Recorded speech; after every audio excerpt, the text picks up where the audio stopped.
Hi everyone. If you've been wondering about paragraphing, then this PowerPoint lecture is for you. So following our discussions of thesis statements and thinking about the what, how, why model, in which the what is your argument, the how is your methodology, and the why is the significance in terms of what you're proving, then this main body paragraph structure will work really well with that model as it's proving that thesis statement throughout.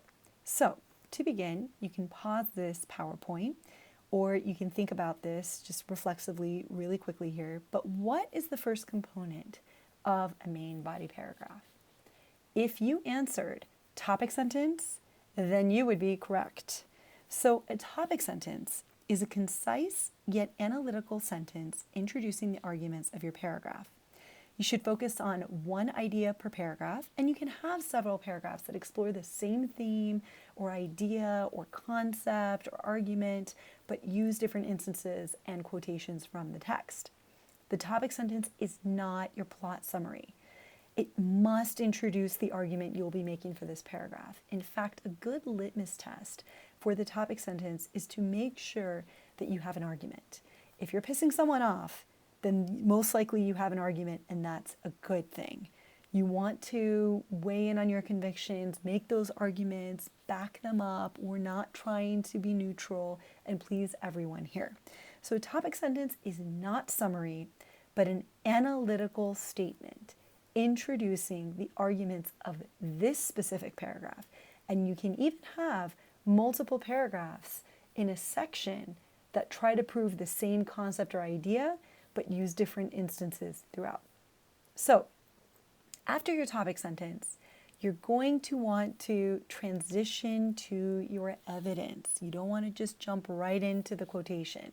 In fact, I like to think of quotations as a flight, a plane, if you will. You want to take off to your flight and you want to descend. So you have an ascension and a descension in terms of the quotation. So your transition to evidence is a brief sentence or two providing summary, plot summary, or context for the evidence that will follow. This is the primary area in which you introduce the context for the quotation you're providing. This is where your plot summary and summaries go. They don't go in the topic sentence. They aren't your evidence. They aren't your analysis. They go here to set up the quotation. And really, we try to aim for at least one quotation per paragraph. Sometimes you can have two if they speak to each other from a primary source piece. Otherwise, I would say try to aim for one primary source quotation per paragraph and then spread them out through a section in multiple paragraphs. So moving from transition to evidence, we want to move to evidence. And your evidence follows your transition. It presents your evidence in a quotation from your primary source material. You can transition with transitional phrases like for instance or for example, and then introduce the quotation that you're going to be using, right? So I think that's really critical to think about. And a couple notes here that I think are important are to think about the way in which you want to use in-text citations. You want to use quotations of some kind. You want to introduce the speaker, the context, the writer, what they're doing, but you don't want to just dive into a quotation. You never want to start a sentence immediately with a quotation. Who's the speaker? What's going on? How is this functioning within the context of the text? Now, I understand you'll be doing that in the transition to evidence, but it will make sense if here you at least cue whom the speaker is.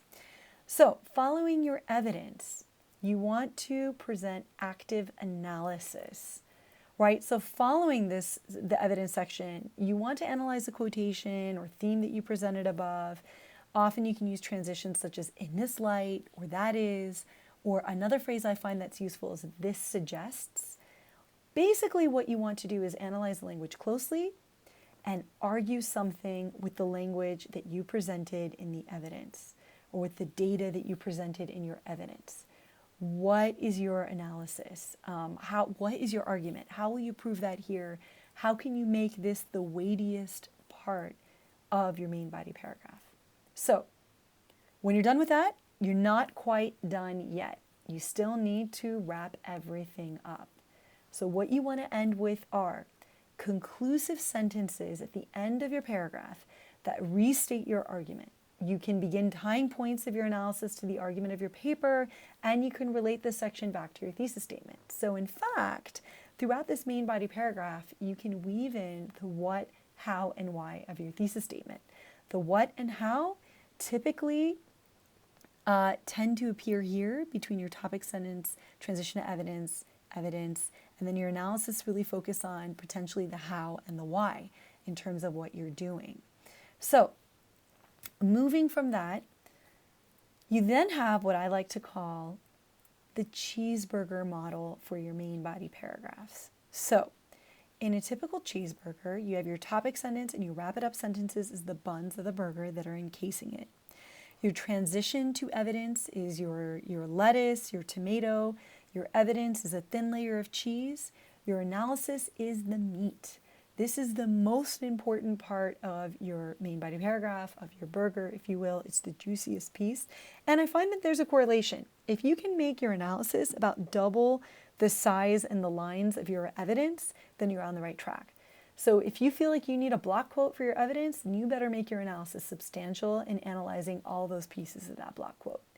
So this works well when you have just one quotation or primary source evidence from like a novel, poetry, an article that has to do with like personal reflection or something like that. When you want to talk about primary source evidence and secondary source evidence pieces, then I recommend the double cheeseburger. So the double cheeseburger layers it in. You have your topic sentence, it's the same. You have your transition to evidence in terms of the context. Then you move to your primary source evidence. So this could be your quotation from your novel or something like that. Then you analyze it according to your own perspective, according to what you want to argue and how it bolsters your argument. Then you move on to your secondary source evidence, in which you bring in an outside research, article, something that helps you to understand the data you presented above, whether that was a primary source quote or statistics or whatever that is. This is where your outside research comes in to help. Then in terms of your analysis, you can apply that outside research to your earlier evidence and analysis to generate even more analysis that sheds new light on the contextual conversation that you're having in this paragraph. And finally, you then want to wrap it up with sentences that tell us the implication of what's going on, tell us the importance, why does it matter? Think about what the author is trying to say. What is the author proving or not proving? What are they reinforcing or undermining? You can take it back to the text as well. What does the text suggest? What is its argument? What is it trying to prove? And what are you trying to prove through it? So with this model, you will be sure to have structured papers going forward, structured main body paragraphs, where it will be easy to figure out what you're trying to say, and your audience will be persuaded by the quality of your arguments.